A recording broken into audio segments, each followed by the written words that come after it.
Energia, Anderson. Glória a Deus.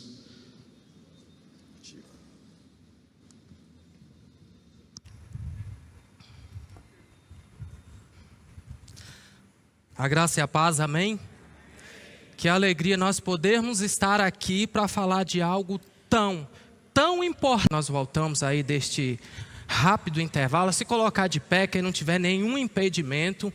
E nós vamos fazer um pequeno, muito simples, pequeno alongamento para que nós possamos dar continuidade a esse momento tão especial. Amém? Então vamos lá. Coloca as mãos, cruza, estica na ponta dos dedos, estica,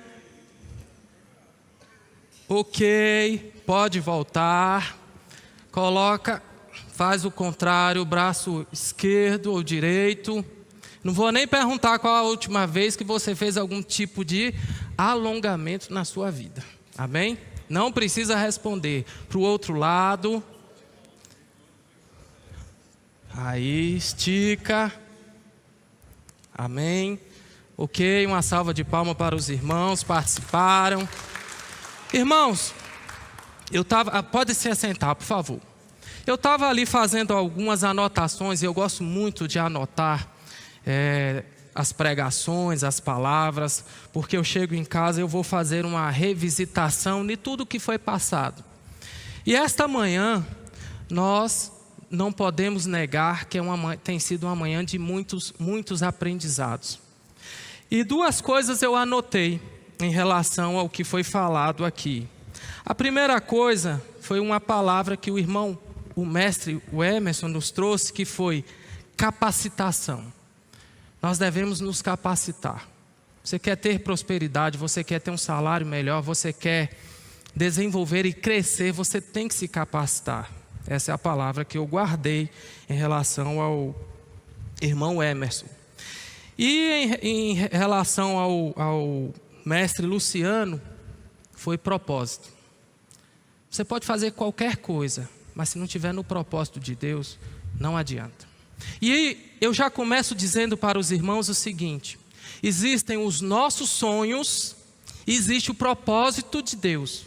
Se você leva uma vida, você quer realizar coisas em que os seus sonhos não estão alinhados com o propósito de Deus, pode não dar certo. Sonhos pessoais, o meu carro, a minha casa, não importa, coisas materiais, não importa, e o propósito de Deus. Quando você faz esta junção, as coisas começam a acontecer. Se não tiver, eu vou ser sincero, é muito mais desafiador. E também sobre o que o irmão Luciano trouxe, eu atendo também algumas pessoas que passam por dificuldade financeira, e ainda sobre o que eu vi, o que os irmãos trouxeram aqui. O que mais faz pessoas se endividarem é a antecipação da classe social. Quando o irmão Luciano, o mestre Luciano, nos fala que o irmão tirava 16 mil, sem fazer qualquer cálculo, para suprir o quê? Você tem que se perguntar. A antecipação da classe social é como se, para ficar bastante cristalino, eu trago para vocês o seguinte, para os irmãos. Eu tenho um salário mínimo. Eu recebo um salário mínimo, que hoje está 1.412, é isto? Mais ou menos isto. E o meu amigo que é juiz, ele tem uma renda mais ou menos 30, 32 mil, 40 mil reais. A pergunta é a seguinte: eu estou conversando com o meu amigo, juiz, e ele fala, dezembro eu vou lá para a Disney. E ele vai. E eu com o meu salário mínimo, chego em casa e falo com minha esposa, vamos para a Disney em dezembro? E ela fala, vamos. E lá vão os dois, as duas famílias. Só que tem uma diferença. O juiz, com este salário, mais de 30 mil reais, ele se planejou. Ele vem se planejando há anos. E às vezes essa pessoa com um salário mínimo quer acompanhar, quer fazer a mesma coisa, ele quer antecipar a classe social. E isto vale para carro, para moto, para casa, não importa. Ah, mas eu com salário mínimo eu nunca vou à Disney. Você vai, com certeza, eu garanto que você vai. Só que talvez esse juiz ele vai primeiro e você vai demorar um pouquinho mais para ir. Mas se você quiser antecipar a sua classe social, você vai ter um grande problema. E é aí que começa o endividamento. Dificilmente as pessoas que eu sento para conversar, eles não se enrolaram e se endividaram por causa da antecipação da classe social. Você pode ter qualquer coisa, realizar qualquer sonho, desde que tenha sido planejado. E ainda sobre o que foi trazido aqui pelos irmãos, o fato de as pessoas empreenderem ou começarem a investir é um sonho de muitas pessoas e muitas pessoas não conseguem. E muitas vezes eu vejo colegas, amigos que começam a empreender e a primeira coisa que ele faz ou que ela faz é comprar iPhone da última geração. O primeiro dinheiro que entra, puf, e aí pega o dinheiro do giro da empresa e quando é no outro mês tem que comprar de novo. Vai comprar como? A empresa quebra. Isso eu estou falando de forma resumida. Isso pode ser o iPhone, pode ser a viagem, e é o que eu estou dizendo para os irmãos. A viagem ela vai acontecer e ela pode acontecer, é só planejar. Mas a antecipação da classe social, a falta de conhecimento, a falta de habilidade, a falta de buscar aprender sobre o tema, faz com que muitos negócios deem errado. Abra sua Bíblia, pastor, eu quero agradecer esse momento, é um momento muito ímpar. Aqui nós temos a oportunidade de virar a chave, de entender sobre o nosso relacionamento com o dinheiro. Quem quer empreender já teve, eu acredito que o Espírito Santo já falou com ele. Quem tem uma visão distorcida do ser empregado, de só reclamar da empresa, o Espírito Santo já deixou uma palavra por meio do irmão Emerson. São momentos como esse que nós mudamos, aprendemos e temos a possibilidade de crescer. Deus abençoe, pastor, o senhor por esse momento tão especial em que nós só temos a agradecer ao senhor, à pastora. Abra sua Bíblia lá em Gênesis 41, 52, e eu quero pedir que um irmão fique de pé, um homem poderoso, um homem forte, com a voz forte, vai fazer a leitura sem microfone e vai bradar. Essas 4 paredes aqui, elas vão tremer. Gênesis 41, 52, vai ficar de pé e vai fazer a leitura. Quem é esse homem poderoso, forte, que se destaca, próspero e multimilionário? Já apareceu aqui o irmão. 41, 52, irmão, pode fazer a leitura. Ah, já está aqui. Ao segundo chamou-lhe Efraim, pois disse: Deus me fez próspero na terra da minha aflição. Amém, muito obrigado. Irmãos, José, um dos maiores exemplos, já foi citado aqui, um dos maiores exemplos de homem que administrava. Nós temos muitos ensinamentos em relação à vida de José, muitas coisas. E hoje o nosso foco aqui é sobre finanças, sobre a administração. José, durante os 7 anos de fartura, nós conhecemos a história, foram 7 anos de fartura e depois 7 anos de desafios. Durante esses 7 anos de fartura, José teve 2 filhos. Durante esse período, eu estou falando desse período. O segundo foi quem? Efraim. Deus me fez próspero na terra da minha aflição. Nós podemos ser como José hoje. Passamos desafios? Sim, os desafios eles vão existir. Só que existe uma grande diferença. Nós temos a oportunidade de fazer como José. São marcos nas nossas vidas, são filhos, são frutos daquilo que nós construímos. É a sua empresa dando certo e você dá um nome para aquele momento. Essa é a palavra de Deus. Os desafios vão acontecer, mas você tem a oportunidade de colocar marcos na sua vida. Só que tem um detalhe: desde criança nós somos ensinados de forma errônea. E eu vou explicar para vocês, para os irmãos aqui neste quadro. Imagina este ponto. Nos é ensinado o seguinte: nós nascemos, crescemos e morremos. Isso aqui na nossa vida, aqui na terra. E a nossa vida é uma linha. Só que nós somos ensinados errados. E eu explico. A nossa vida aqui na terra, ela é assim.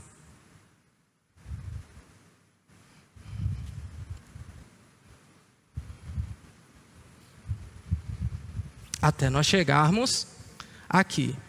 Como nós fomos ensinados a viver dessa forma, qualquer coisinha aqui, ó, é o fim do mundo. E aí nós vemos pessoas frustradas, que falam que a vida é difícil, mas porque não conhecem a palavra de Deus. Porque nós temos a certeza que aqui nós vamos chegar. Amém ou amém? Só que naturalmente nós somos ensinados aqui. E aí vem as dificuldades em qualquer área da vida. Ah, na empresa, eu abri uma empresa, é só isso aqui, é só alegria. Ou para cá, não. Os irmãos que têm empresa sabem. Mas quando você vem aqui, você vai aprender que é para você crescer e se desenvolver. Então nós temos que ter em mente de forma clara que a vida, ela não é uma linha reta.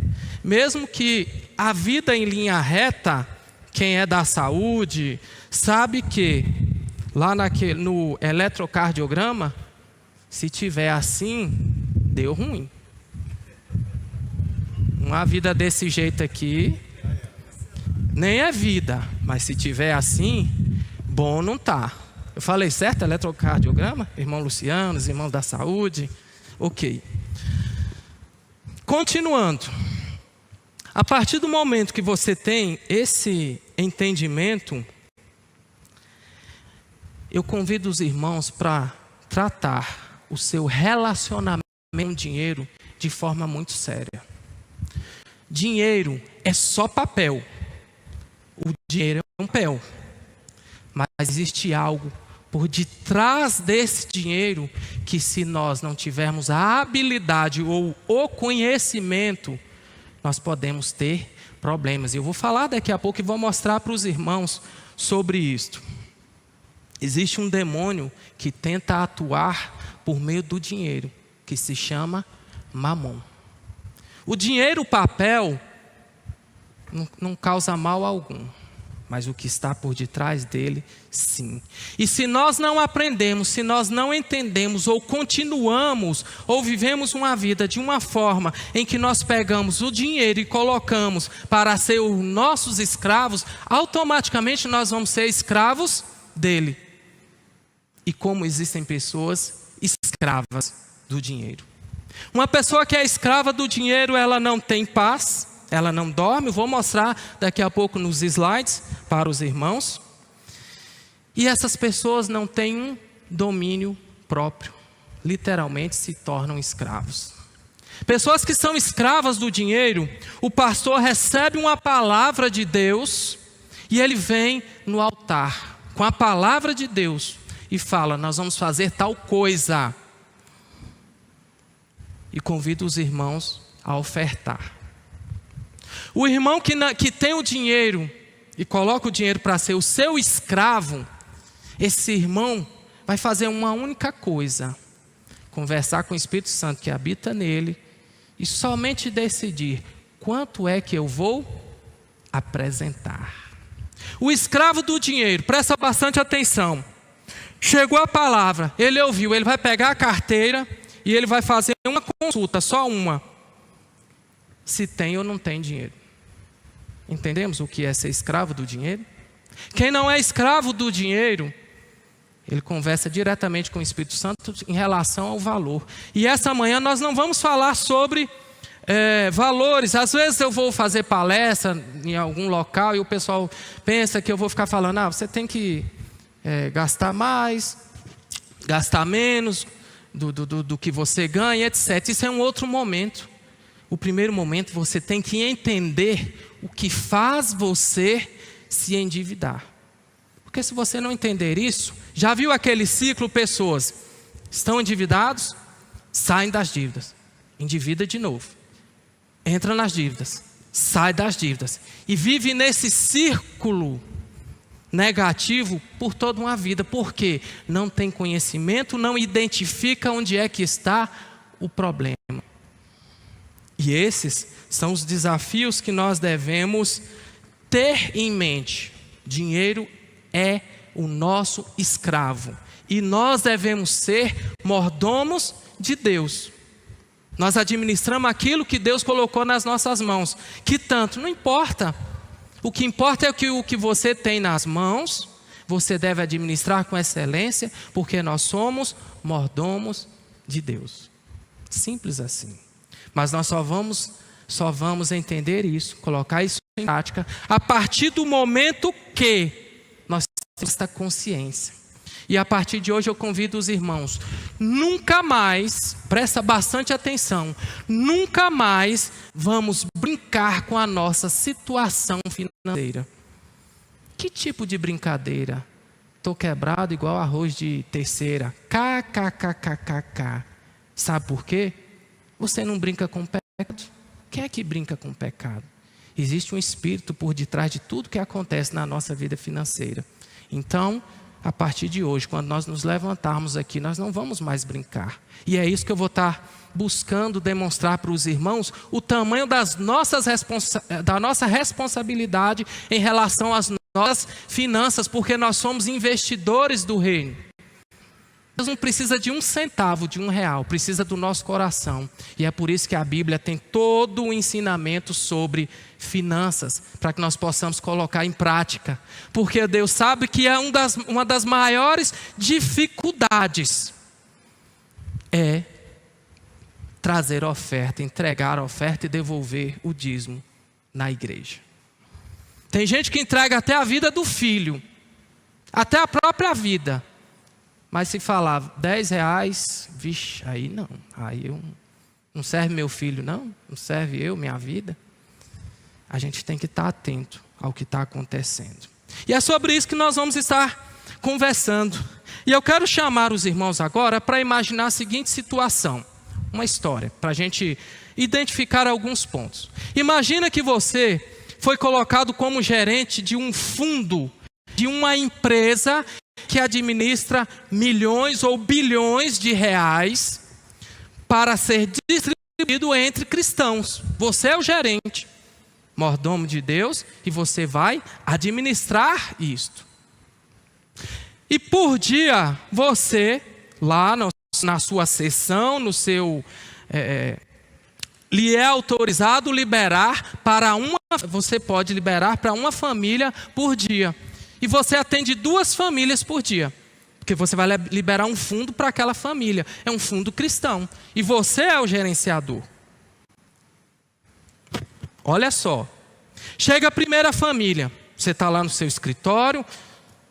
Toda aquela pompa, aquela estrutura maravilhosa. E chega a primeira família com uma pasta debaixo do braço. E essa família coloca diante de você a vida da família. Ali tem, dos últimos 12 meses, tudo para onde o dinheiro está indo. O que gasta com passeio, o que gasta com compras do mês, investimentos, tudo, está tudo ali naquela pasta. E você ouve a família e você pergunta, vocês querem dinheiro para quê? Para pegar dinheiro, para investir, para multiplicar esses fundos. Tudo bem, eu tenho que analisar a outra família. Você fala para essa pessoa. E aí você vai e vem a outra família. A outra família chega de mãos abanando. E você pergunta, como é a vida de vocês? A nossa vida é muito difícil, nós somos endividados. Como vocês gastam dinheiro? Não sabemos. Vocês precisam de quanto? Não sei. O pai de família fala. e você pergunta: esse dinheiro é para quê? Para pagar umas contas e o que sobrar a gente vai fazer uma viagem. Você falou: mas e as dívidas? A dívida é assim mesmo, a gente vai levando. A gente dá um jeito. Enquanto a gente viver, a gente vai sobrevivendo. E aí você tem nas suas mãos a missão de entregar o dinheiro. A pergunta é: você vai entregar para a primeira família ou para a segunda família? A primeira família. Automaticamente, tem gerenciamento, sabe como lidar com o dinheiro. O outro não sabe. É um poço sem fundo, você vai colocar um dinheiro, o dinheiro vai para um fundo, sabe-se lá para como, e não vai resolver. Mas a pergunta que eu vou fazer, que vai além disto, é o seguinte: você sendo o gerente, hoje, nós que estamos aqui, gerente deste fundo multibilionário, milionário, bilionário,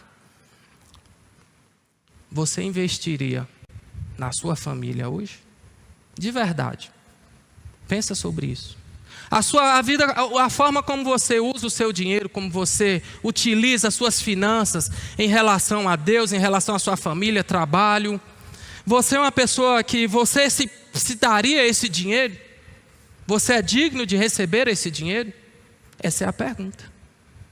Essa é uma autoanálise que nós devemos fazer todos os dias. Eu estou fazendo por onde para que eu possa receber?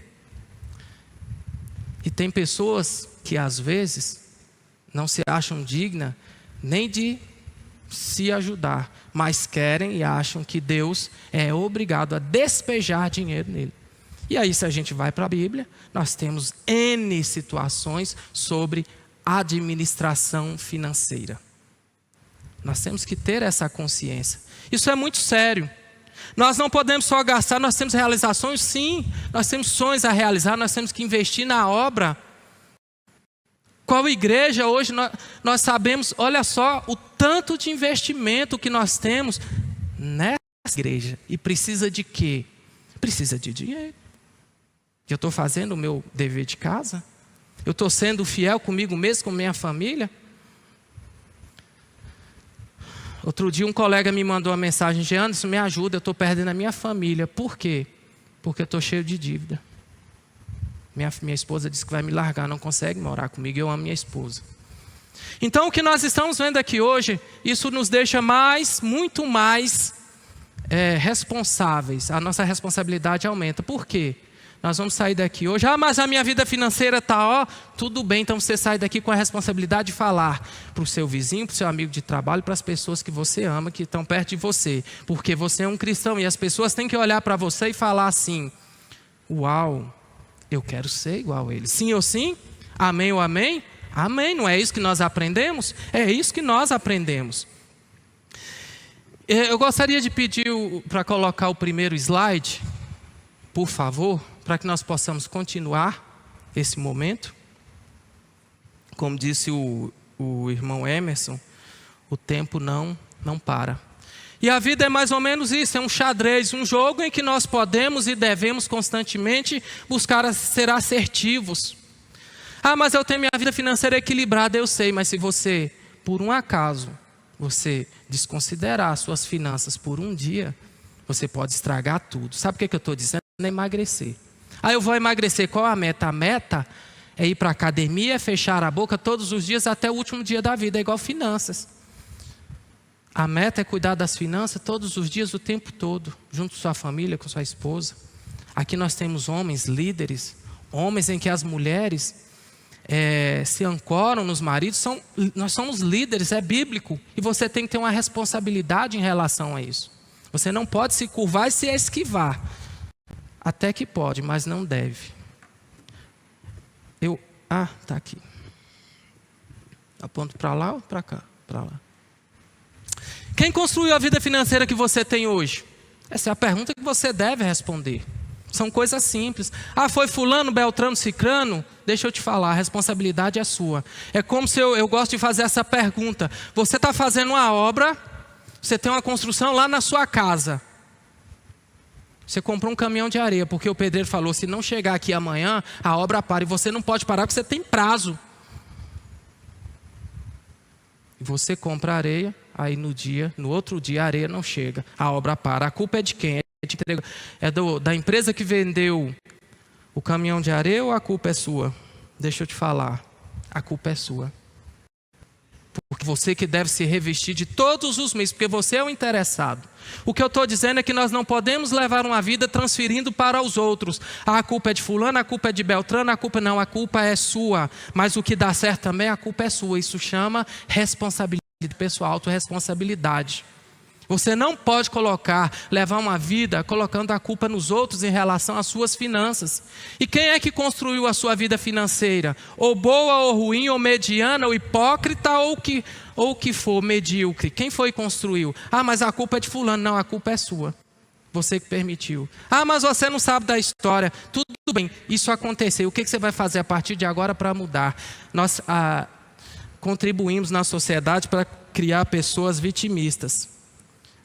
É como se o filho chegasse chorando e você abraça o filho e fala assim: meu filho, o que foi? Não aconteceu. Fulano fez isso e isso comigo. Você abraça o filho, chora com ele e fica, a culpa é dele, não sei o quê. Não, você chegar e falar: meu filho, o que foi? Foi isso e isso.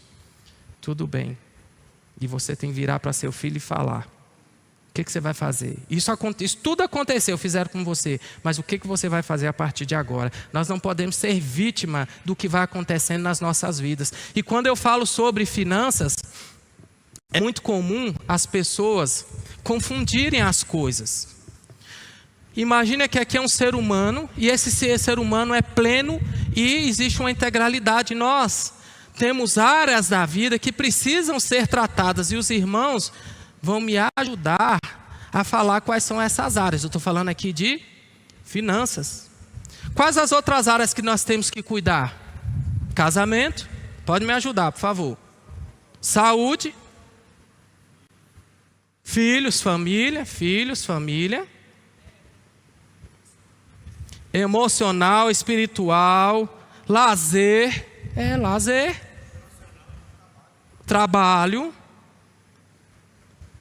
Mais um, só para a gente fechar isso aqui, tem muitas outras. Educação. Só que hoje nós vamos falar dessa aqui, ó. Estamos falando sobre essa área. Por quê? Falar de finanças é um tabu.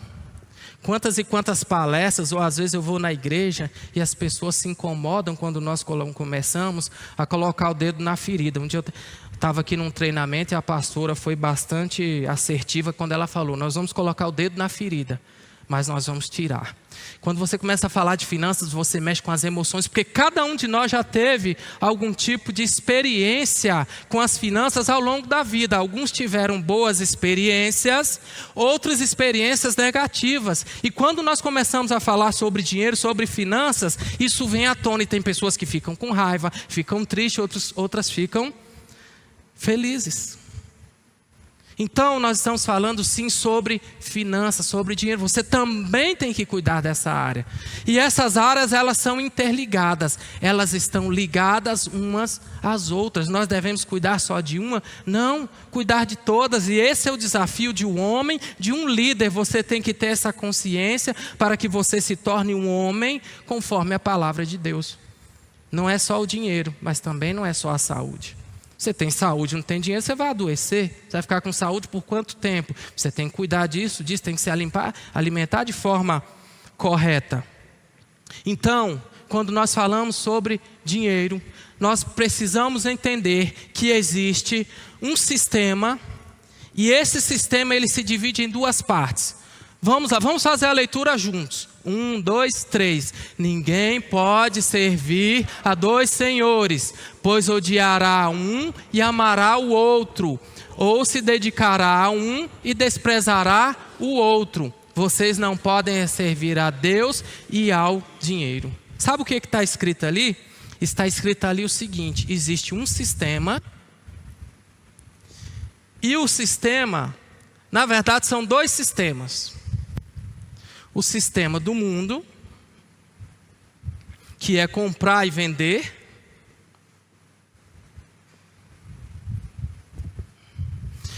e o sistema de Deus, que é dar e receber.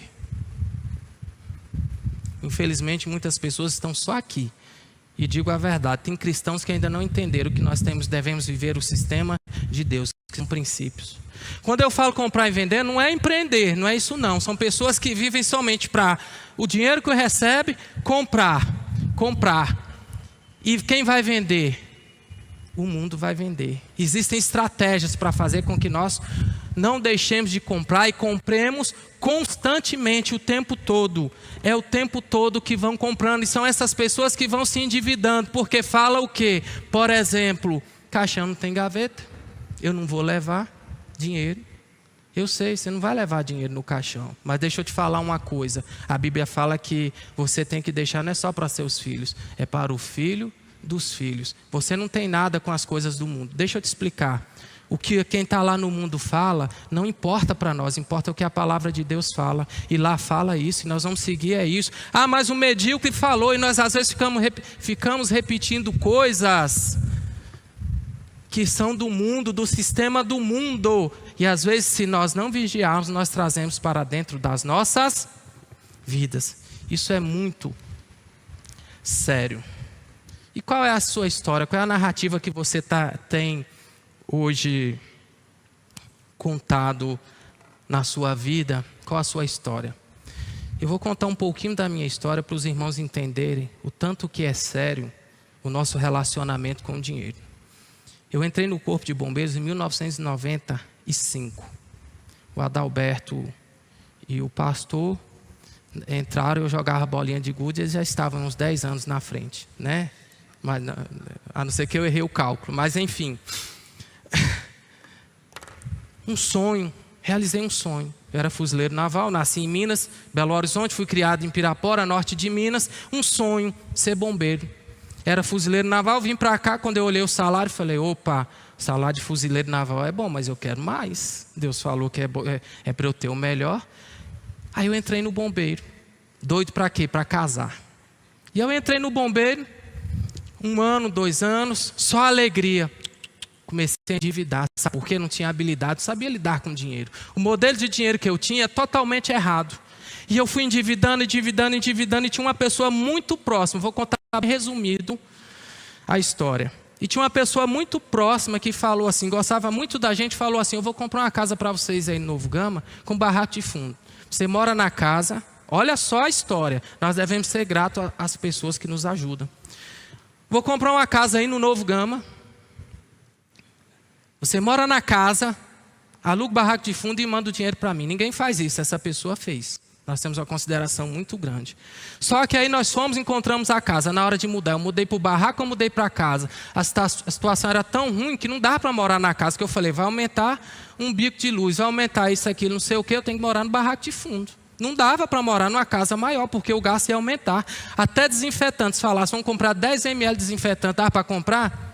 Não dava, fui morar no barraco de fundo. O barraco de fundo tinha aquela telha fina, que qualquer irmão, eu vou montar um galinheiro, você não bota daquela telha, que aquela telha bem fininha, sabe qual é? De amianto. Eu morava era desse jeito. Não dava.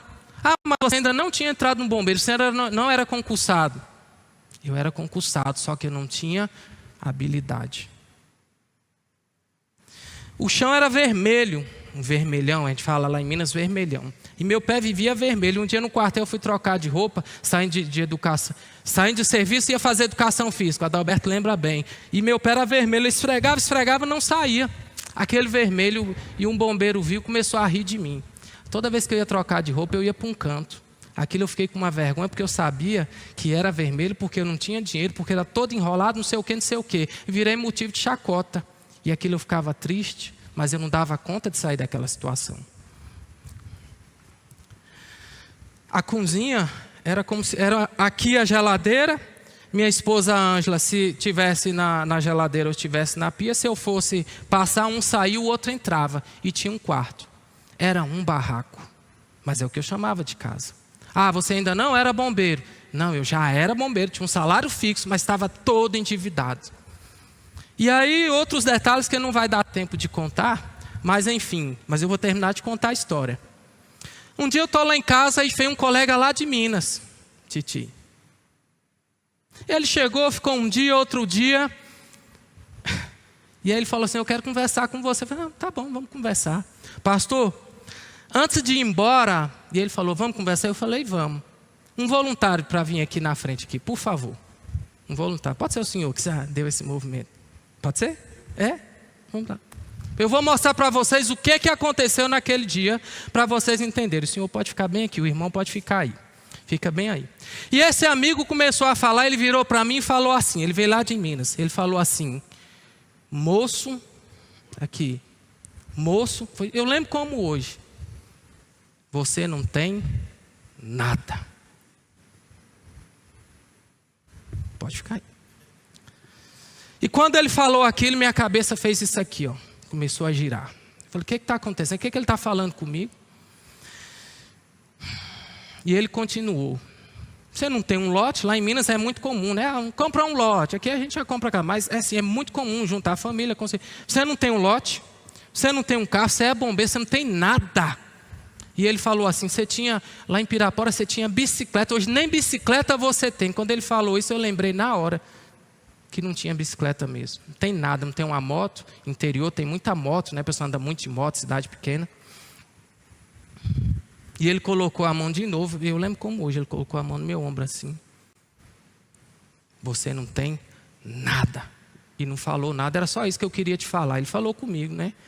E eu baixei a cabeça, sabe o que eu fiz? Eu tive ódio. Pode sentar, irmão. Obrigado.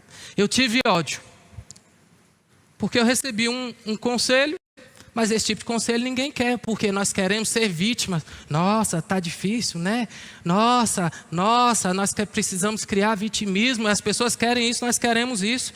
E eu vou falar para os irmãos que eu fiquei uma noite sem dormir, outra noite. Quando eu lembrava, Titi, aqui me dava uma queimação aqui. Quando ele me falou, eu falo, tomara que você vá embora da minha casa, não quero você aqui. Mas eu não falei, não mandei, né? Enfim. E foi 1 dia, 2 dias, 3 dias, pensar que não, quando chegou num dia... Lá pelo 3º dia, aquilo veio na mente. E aí veio na mente, gente, se você não tem isso, ele falou isso com você. E eu pensei assim, sabe o que é verdade? É verdade. Estou endividado.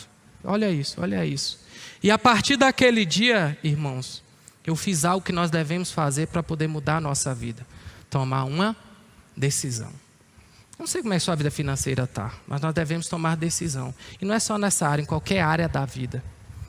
É a decisão que vai fazer a diferença. Só que tem um detalhe, com finanças, não é só chegar lá e apertar um botão. Pronto, não estou mais endividado. E aí começou uma história. Eu tive que começar a ler, começar a entender como faz para sair das dívidas. Cheque especial, pagava uma fortuna. Fui lá e negociei uma coisa simples. Senta lá diante do gerente. Tenha a humildade de falar. Eu estou passando dificuldades. Só com a negociação do cheque especial já dava quase o valor que eu pagava por mês de cheque especial. E aí eu comecei. Aí começou a acontecer, resumo do resumo, e eu fui e comprei uma motinha. Eu falei, agora vai. Aí eu falei com minha esposa, vou vender sanduíche. Aí eu fiz sanduíche natural, eu lembro como hoje. Fui ali para o Lago Azul, peguei uma caixa de isopor, coloquei um sanduíche natural, isso já no processo. Decisão, aí vem o processo. Aí fui para o Lago Azul, comício, cheio de gente. Abri, botei a moto no cavalete, abri, fiquei quase 1 hora. Ninguém nem perguntou o que era, para que era. Eu coloquei tudo na moto ali, fiz um esquema, vim para o Novo Gama, cheguei aqui, outro comício, cheio de gente. Ninguém nem perguntou o que era, não vendi nada. Aí eu vou embora. Só que na hora de ir embora eu lembrei de minha esposa. Falei, gente, que vergonha, o que eu vou falar com ela?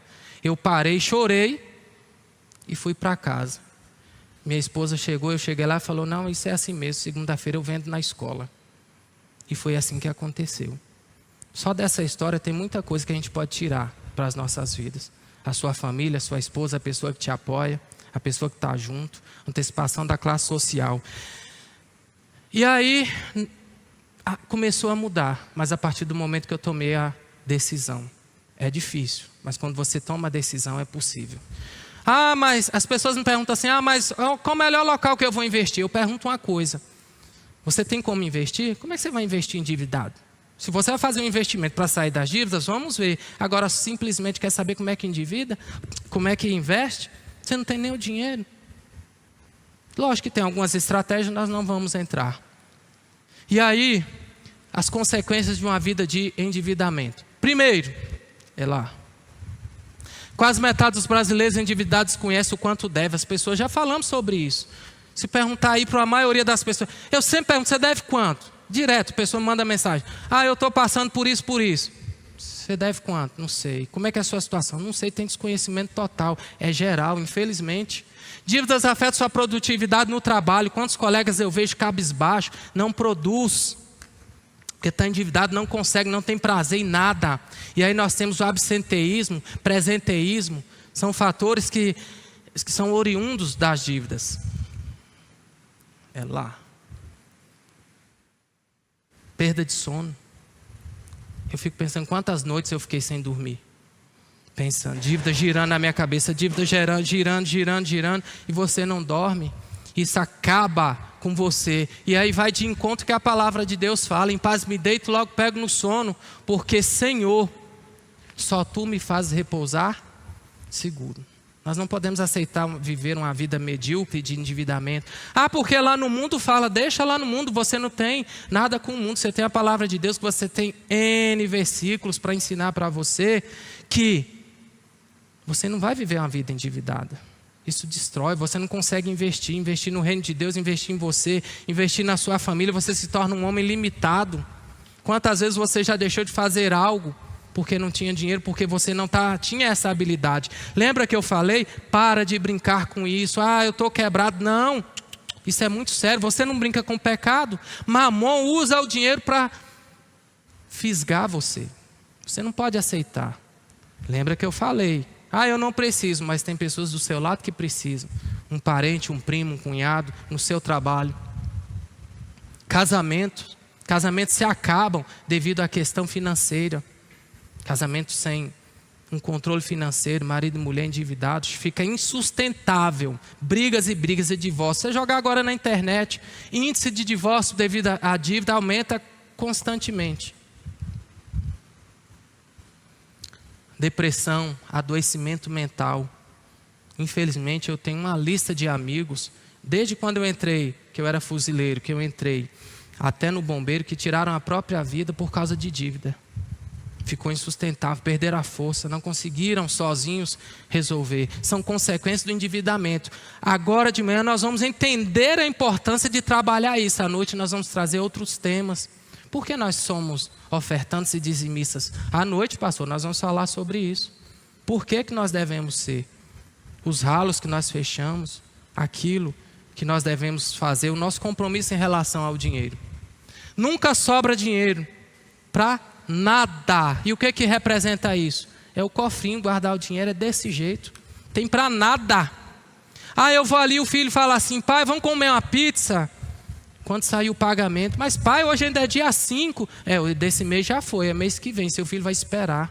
É isso que você quer que seu filho copie e aprenda? Não vamos brincar mais com a nossa vida financeira. Se você vê alguém dessa igreja brincando sobre isso, você fala, vem cá, não faz isso não.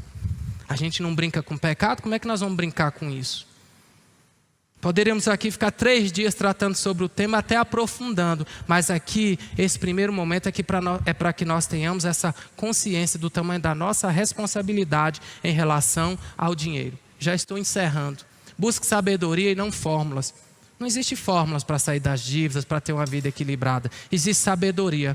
E a sabedoria vem de Deus. Procure pessoas certas. Procure pessoas que têm uma palavra. Até que o irmão Luciano, quantas pessoas ele disse que tem ajudado. Procure o pastor.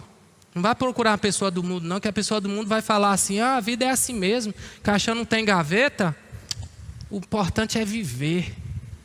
O que importa é que eu viva. Não é isso que está na palavra de Deus. Eu vim para que tenham vida e vida em abundância. O cristão tem que viver em abundância, transbordar na vida do irmão, na vida da família, transbordar na igreja. Investir na igreja. Falar sobre esse tema é um tabu. Mas nós temos que falar. Nós temos que colocar o dedo na ferida. Mas nós tiramos o dedo da ferida porque nós temos um Deus que nos orienta. Se você não sabe o que fazer, o Espírito Santo está em você. Dê liberdade para o Espírito Santo te orientar. Se você vai fazer, conversa com ele antes, não se endivide. Você vai comprar um tênis, o tênis pode comprar um tênis de R$1.000, pode de 5 mil, está dentro do planejamento, pode comprar um tênis de R$10.000. Não tem problema nenhum. Mas está dentro do seu planejamento, não está afetando outra área. É ecológico. O que é ecológico? Para encerrar, é aquilo que é bom para toda a família, é ecológico, é bom para a esposa, para os filhos, não é bom só para você. Aí eu vou comprar um tênis de R$1.000, beleza, pode comprar? Pode. Vai fazer falta para a esposa, para os filhos? Vai, isso não é ecológico. Nós temos que ter essa consciência. Se algum de vocês tem falta de sabedoria, peça a Deus que a todos dá livremente, de boa vontade, e lhe será concedida. Não pergunte aquelas pessoas medíocres. Não trate com pessoas medíocres que não têm conhecimento. Trate com pessoas que têm conhecimento da palavra, que têm uma palavra para você. Mas aquela pessoa não tem o domínio das finanças, mas ele tem uma palavra de Deus que vai te orientar. Porque o que Deus tem para te dar é aqui dentro da igreja. Não ouça pessoas do mundo. A vida é assim, assado, vamos fazer assim.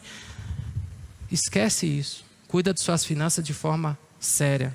A responsabilidade é muito grande. Vamos colocar de pé, eu quero orar, convidar o pastor.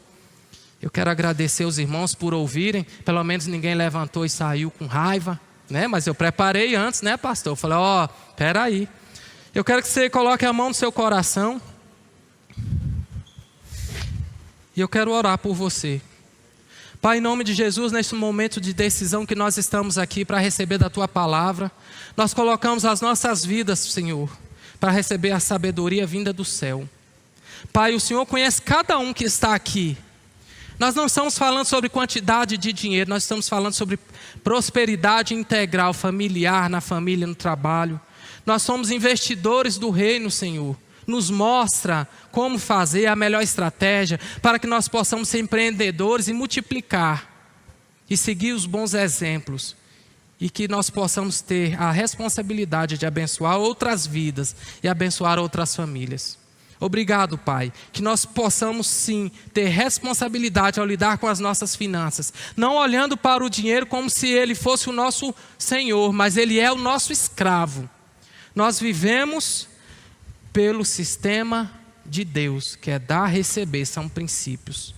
Obrigado, Pai, por este momento, por tudo que aconteceu essa manhã, pelo Teu agir. Obrigado pela vida do pastor que, por uma orientação Sua, permitiu que nós estivéssemos aqui. Obrigado, Deus, em nome de Jesus. Amém. Pastor, muito obrigado, Senhor.